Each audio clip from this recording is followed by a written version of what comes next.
Hello everybody, Danny Music Man here, and welcome back to the channel. Today we are going to talk about a topic that's very near and dear to my heart. Today we'll be talking about my favorite album of all time, Everybody Loves a Happy Ending by Tears for Fears, and why I truly believe it's the greatest album of all time that no one has ever heard. Let's get into it. Disclaimer, I'm not claiming this is the greatest album ever, I'm just saying this is the greatest album that no one's ever heard. If there's an album that you believe to be the greatest of all time that no one's heard, let me know in the comments, I'd love to know. First, the backstory to the album. Tears for Fears were one of the biggest bands of the 1980s. The band, headed by the duo of Roland Orzabal and Kurt Smith, helped create some of the most iconic smash hits of the 1980s, like Everybody Wants to Rule the World,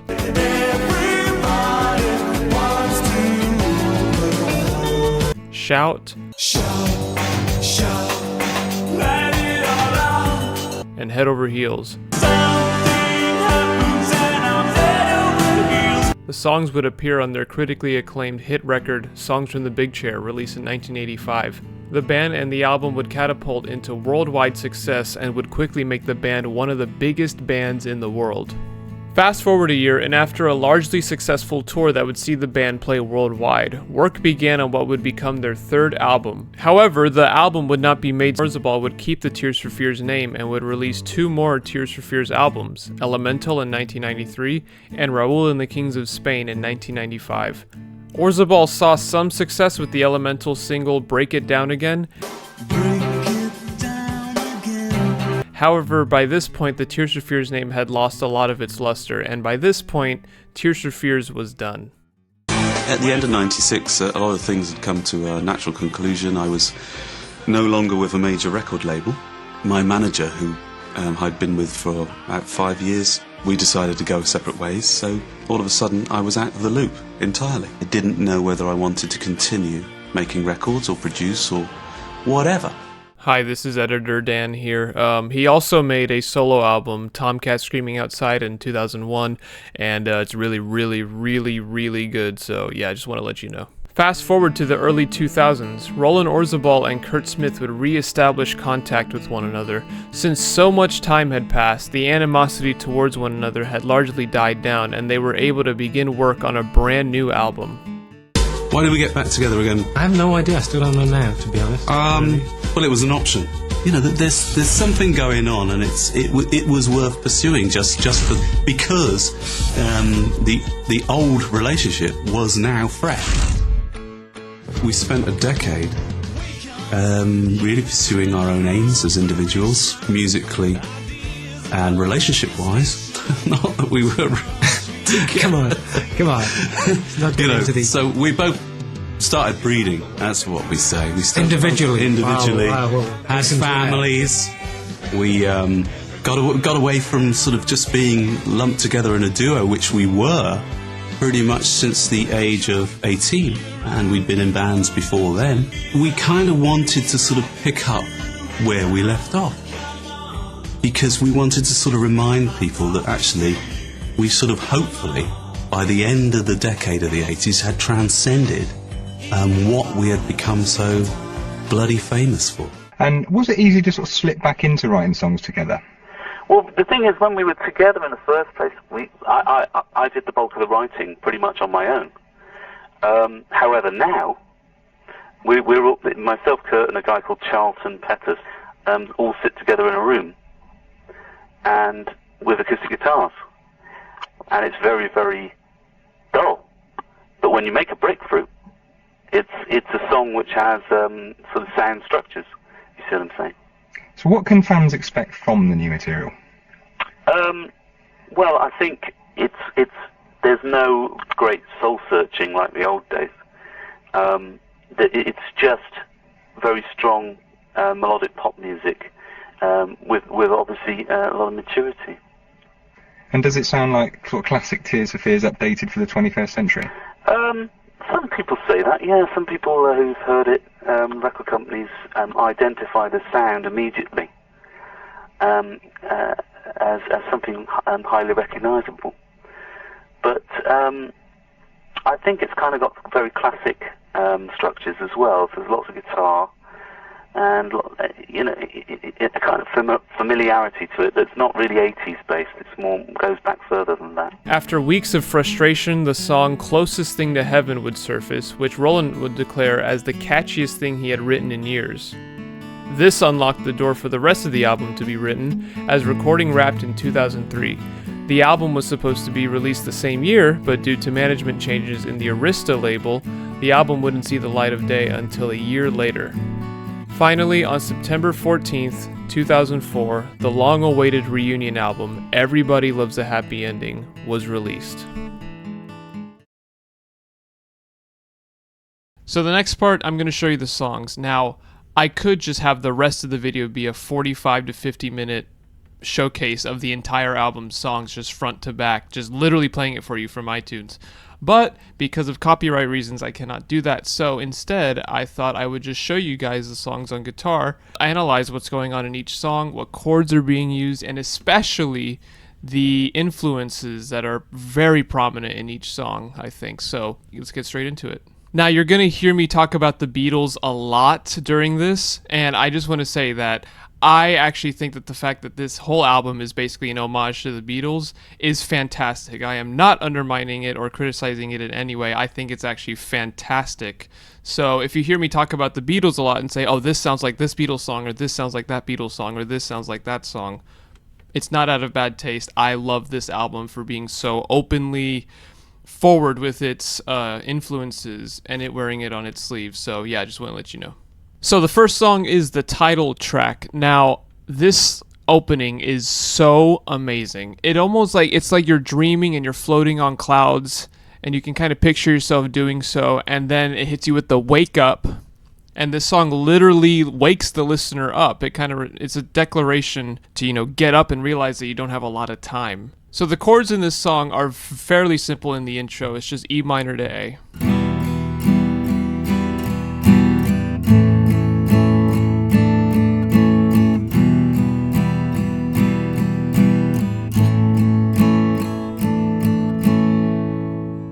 Now, you may recognize that because that is pretty much Breathe in the Air by Pink Floyd, because Breathe in the Air goes like this.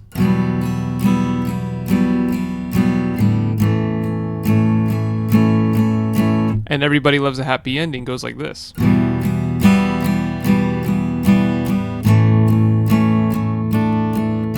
So there's a clear influence there. So the wake up part of the song, it goes from just A, bar chord,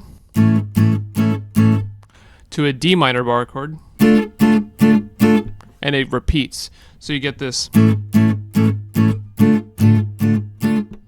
And this pretty much runs through the entire first verse of the song until it hits this F right here. And then you have this great riff for the chorus, which is all this ascending scale that goes ascending and descending.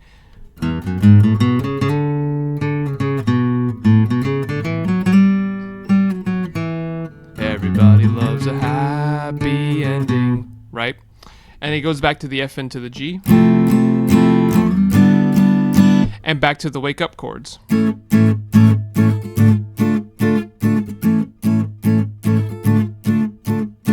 And that's pretty much the entire first part of this song. So this song really reminds me of Day in the Life, not because it sounds the same, but because of the way it's structured. It kind of sounds like two songs in one almost. You could even count three if you count the Breathe in the Air Pink Floyd section at the beginning, but I'll just count as two for now. So basically you got the, wake up part with this, right, that kind of stuff. But then when it goes to the All Your Love Shines on Everyone,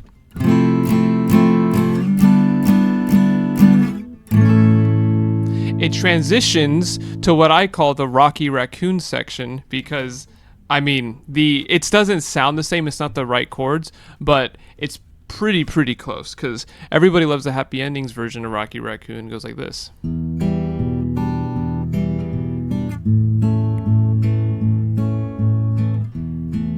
That kind of stuff. So it's just, again, E minor to A, but it's finger picked. And Rocky Raccoon goes like this.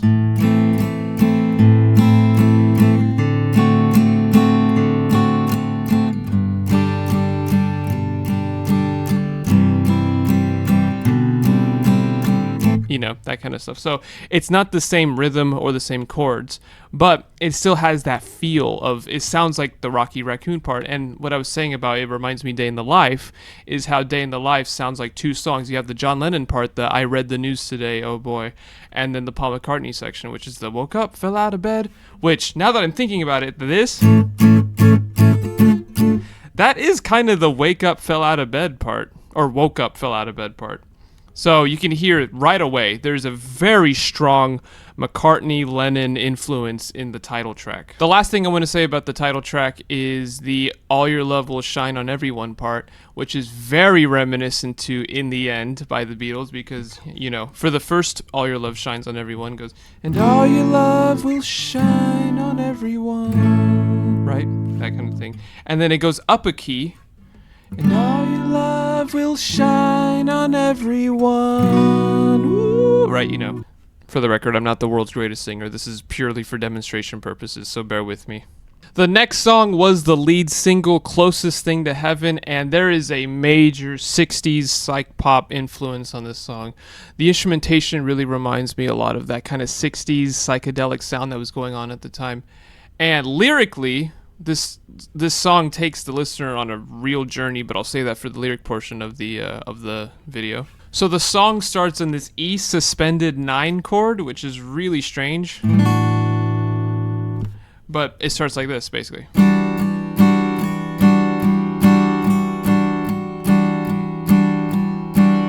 And the next chord, he just takes his middle finger and puts it on the C, and it becomes a C add 9, I believe. And you cycle between the two.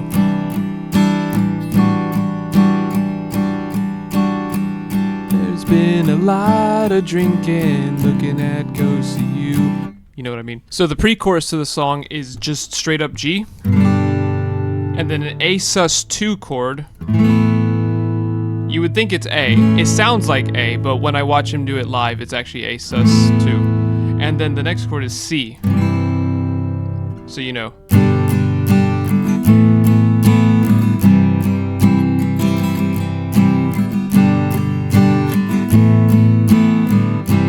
And it holds really well, and it goes back to that E sus9 chord, which is a great, it really holds you, and a really good resolve. So live, what Roland Orzabal does is he doesn't actually play this chord, he actually picks, forget the index finger, it's all in the bottom 3 strings. He does this riff, where he takes the 2nd fret of the E string and the 3rd fret of the B string and the open G, and he goes like this.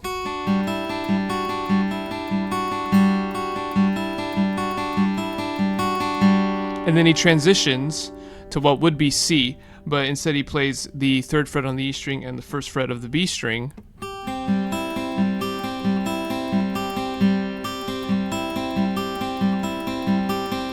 And it's really great live. It sounds fantastic, and especially if you do it up to speed.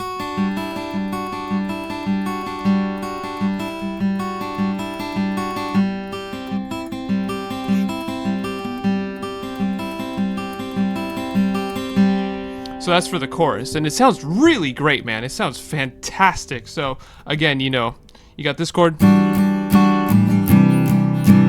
then pre-chorus, A sus2.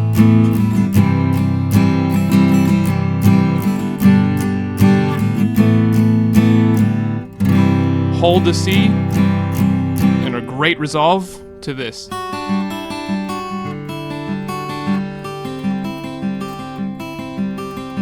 It's really great writing, really, really good. The next song I want to talk about is Call Me Mellow, and man, this song is fantastic.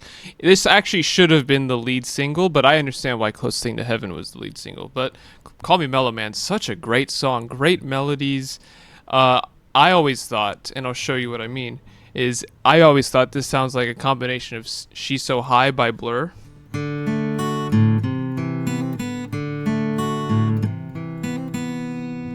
Right? Because the opening riff, kind of the same thing. And There She Goes by The Laws. I'll show you what I mean by There She Goes by the Laws in a second, but first I'm going to show you the beginning of the song, which is just this. It's D to E, and the riff is kind of based on from D to E, back to D, and back to E, and it flips back and forth. So D, E, D, E. And the pre-chorus goes from F sharp minor to E to, I think, D, but it could be A. I used to play it like A, but then I play it now as D because it goes. So I'm gonna say D. So it's F sharp minor to E to D, and then it has this really great riff, which is just two strings at once here. Then you slide up, back,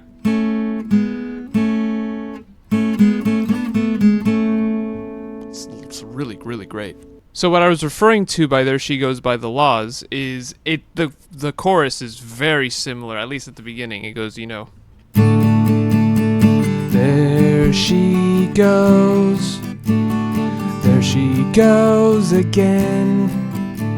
You know what I mean? But then she knows it's like a curse to find a chosen rose reversed, to unify my universe, to call me mellow. The last thing I want to touch up on Call Me Mellow is the fact that this song really has a theatrical kind of feel. And what I mean by that is it almost sounds like it can be at the end of a film, or, like the end credits, or it can be part of a play. And I really believe that the album cover, for example, it shows, and I'll put it up on screen, it shows, the curtains, and it shows a stage, and there's like a big thing going on. And I think this song really is the embodiment of that. It kind of sounds like it's just very theatrical, and I feel like it can be in a play. It's really, really great. And the imagery, too, is fantastic. So the next song that I want to talk about is one of my favorite songs on the album, and one of my favorite Tears for Fears songs of all time, and quite possibly one of my favorite songs of all time, period. It's Who Killed Tangerine. This song is so, so, so great. It starts with this piano little cluster, which is A, B, and C, and it's just played 8 times in the intro.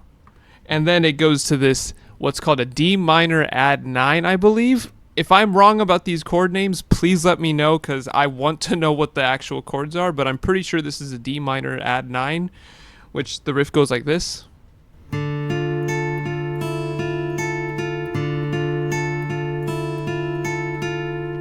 And then it transitions to A minor add 9. Again, please let me know if that's wrong, but I'm pretty sure that this is what the chord is. And it goes like this.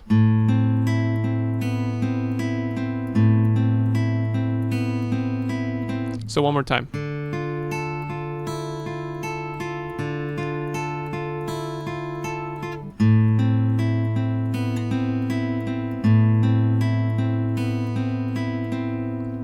It's so haunting and so dark, but it really captures your attention. Because I remember when I was a little kid, this was one of the first Tears for Fears songs I ever heard, and I remember being blown away by how dark and kind of foreboding the intro was. It was really creepy, but really, really, it captured your attention.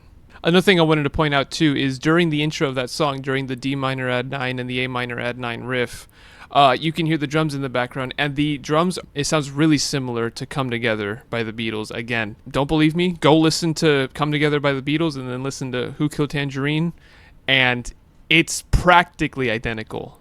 So probably the most famous part of this song, thanks to Fever Pitch, the movie, which is crazy that a Tears for Fears song from this album was in a big blockbuster movie. In the chorus, the "and when you think it's all over," that really reminds me of Carry That Weight again by the Beatles. I told you the Beatles are all over this album, and it's fantastic, and I'm not apologizing for it.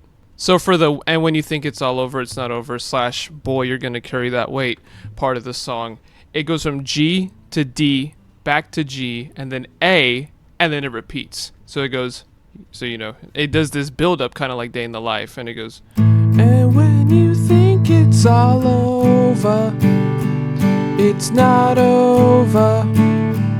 It's not over when you think it's all over.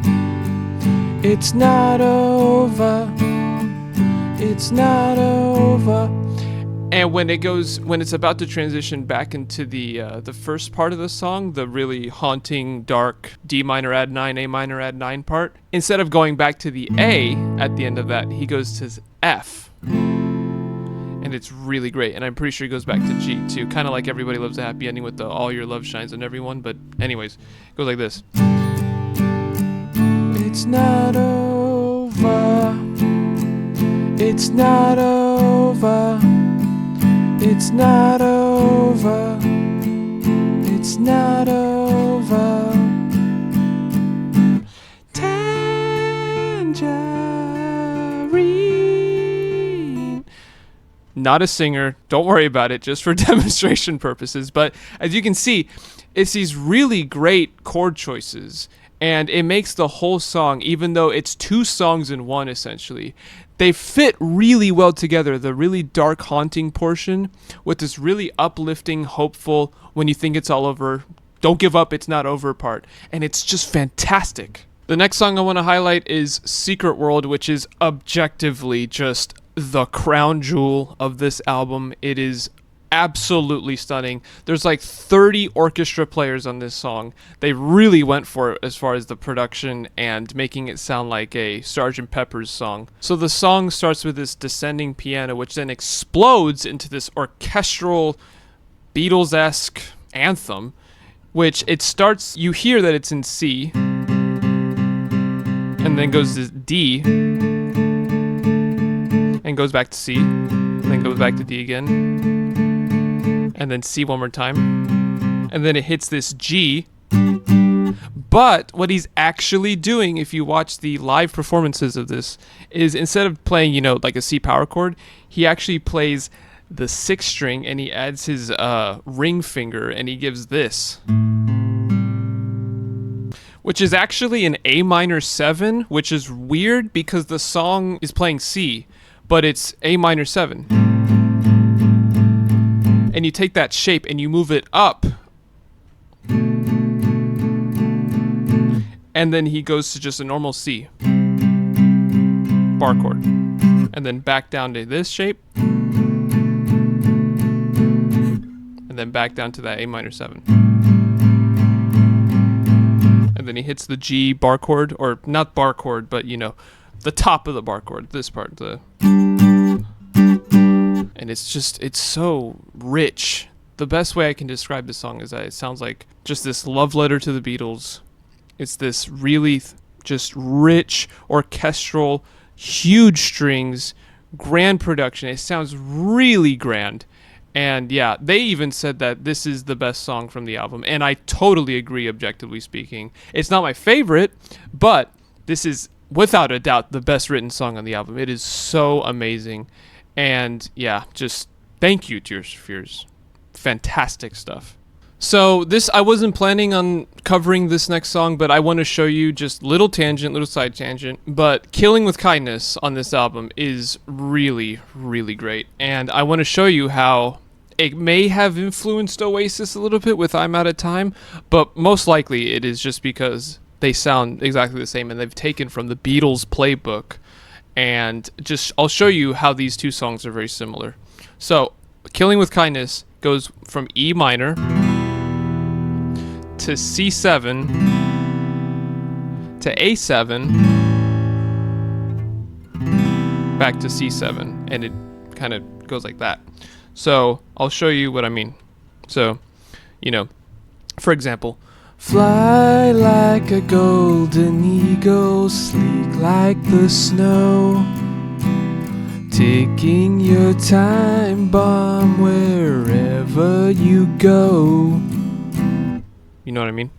And I'm Out of Time by Oasis, even though I'm not saying that I'm Out of Time was influenced by this Tears for Fears song, because I'm Out of Time was released 4 years after this album, but I'm just saying that both of these songs have taken straight from the Beatles' John Lennon handbook, and I want to show you. So, remember those chords: E minor to C7 to A7 to C7.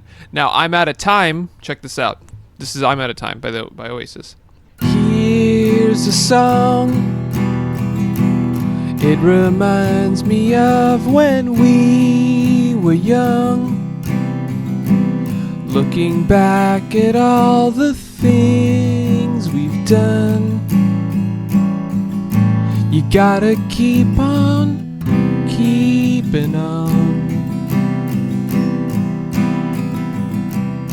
They are so similar, structure-wise, and they're the exact same chords. E minor, C7, A7, and that's very Beatlesy because it's taking the bass note, moving it up and down, up and down, up and down.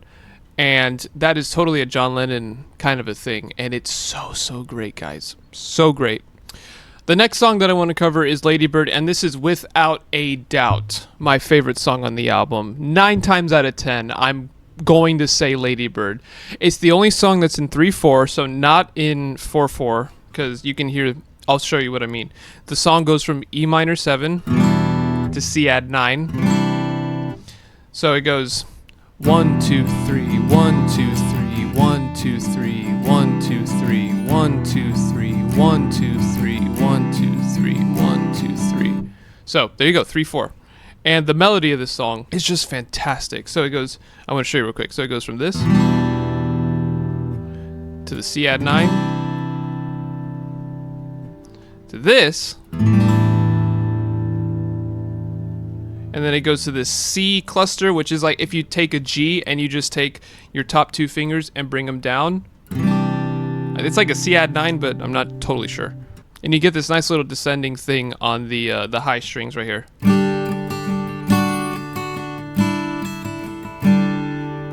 So great. So I'll show you what I mean. I'll attempt to sing the melody. Go listen to the actual song. I cannot do it justice, but it goes like this. Tell me a story of mind over matter, the hope and the glory of life ever after, the sound and the fury, the cloak and the dagger, days when we sink like a stone. So great, man. The melody is so harmonically rich. Please go listen to this album. Please. The next song that I want to cover is Last Days on Earth, and this song has a real nostalgic quality, and I really think it's because of the glockenspiel that's at the beginning, which plays these notes. Good stuff. It sounds really kind of childhoody and childlike, and I think that's the point of the song. It's supposed to sound very kind of nostalgic and very chill, and this is definitely the most kind of vibey song on the album. It's super laid back and relaxed, and it's just great. Another thing I want to highlight is also Kurt Smith's bass line on this album. Absolutely fantastic. One of my favorite bass lines that he does. So he goes basically E, and then he does this little ascending thing, which is basically E twice, and then F sharp twice, and then G sharp twice, and then B twice again. So again.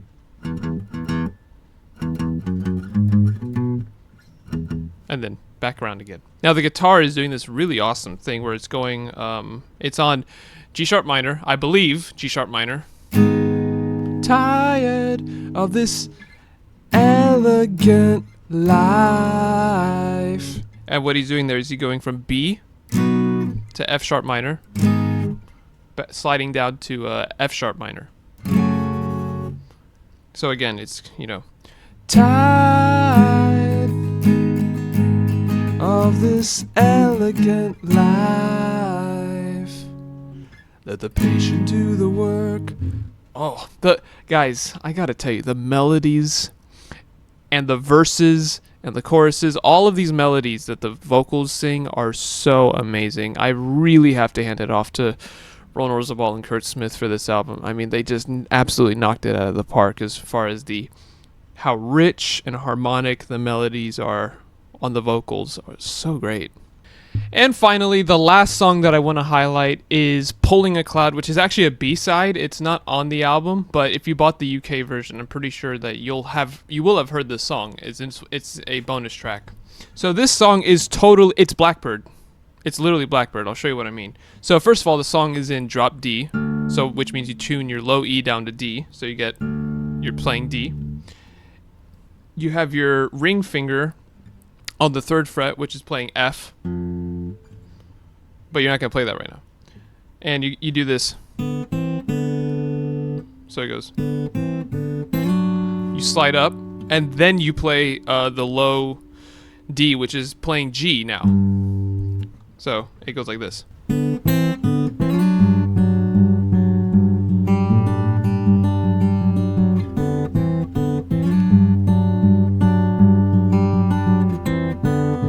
Then you play C.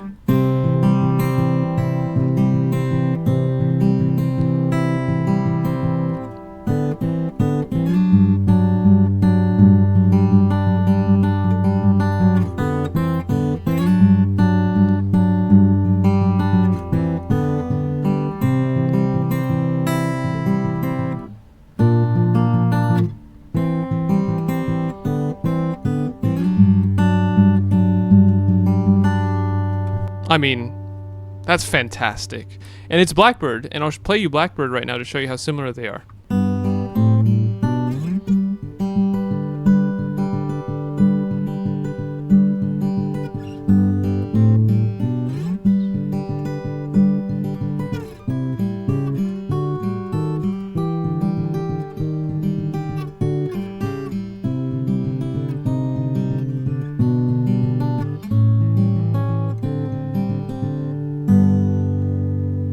I mean, the similarities are pretty obvious.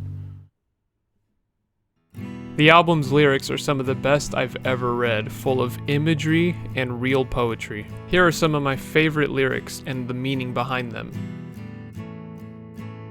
The meaning of this song is to wake up, stop remembering the past, and get a move on. Wake up, wake up. Everything is moving faster than you think. Your pen is running out of ink. Fill up your bath and kitchen sink. They're really kicking up the stink. You've never found the missing link. You should be happy and to think. You're rending members out of sync, and God is whiskered as a wink. Once more are different to the brink, and all your love will shine on everyone. Closest Thing to Heaven details the start of a long journey and ascending into the clouds. 28 days of rain. Flash floods in February, back in our boats again, bathwater and the baby. What am I gonna do? There's been a lot of drinking, looking at ghosts of you, while all the world is sinking. 10,000 miles into the atmosphere, my body shakes, is there a welcome here? Call Me Mellow details the conflict in someone's head about wanting to, in Roland Orzabal's words, get down and do the dirty, while realizing it may not be the best choice despite how great it sounds. I wouldn't mind, but she just turned up on the doorstep, wistful and ashen, slightly bedraggled. Last time I saw her, she was howling at the moon, roaming the forest, lupine and rabid. But then she knows it's like a curse, to find our chosen roles reversed, to unify my universe, to call me mellow. Who Killed Tangerine is a song about a girl with bright orange hair who went missing, according to Orzabal. What you gonna choose, the poison or the knife? Lived with crazy paving all your life. Something in her eyes just tells you no, hoping conversation starts to flow. Waxing like an old cracked 45, counting out the ways you can stay alive. Placed in body bags filled with stones, my love won't bleed, her waves are foam. Who Killed Tangerine? Prettiest girl I've ever seen. The song details a place, a destination where two lovers can get lost with no regrets, not caring what anyone says and enjoying life in the moment. You and I have a secret world, and we can keep it unfurled and pay no attention to the cradle or the grave. And when we're crossed, we can say that we're lost, in the middle of nowhere, they can like it or not. And if we're wrong and we end up alone, we'll light a candle for their innocent bones.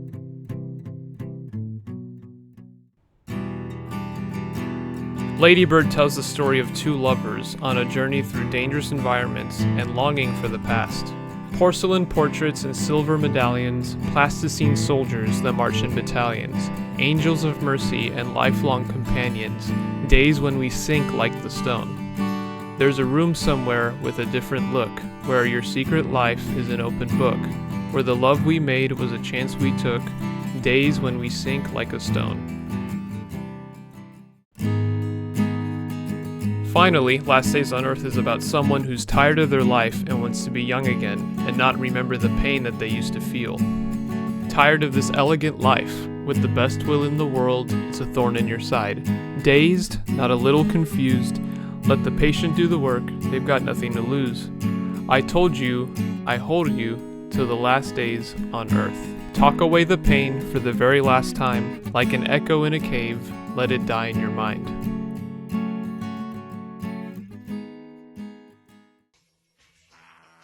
So why do I think this is the greatest album that no one's ever heard? Well, basically this. I think this album has as much melodic richness and harmonic richness, as I said in the video, than any Beatles album. But that's just my opinion. I think it's clearly wears its influence on its sleeve, but it helps the album be so obviously Beatlesque without it feeling forced or contrived. Instead, it feels more like an homage or a salute to the best band of all time, which is the Beatles, right over there. Anyways, everybody, this was a long video. I really hope you enjoyed. I put a lot of effort into this, and yeah, thank you for making it all the way to the end of the video. So thanks for your support, and yeah, I will see you in the next video. Thank you, Tears for Fears, for making my favorite album of all time. Bye-bye.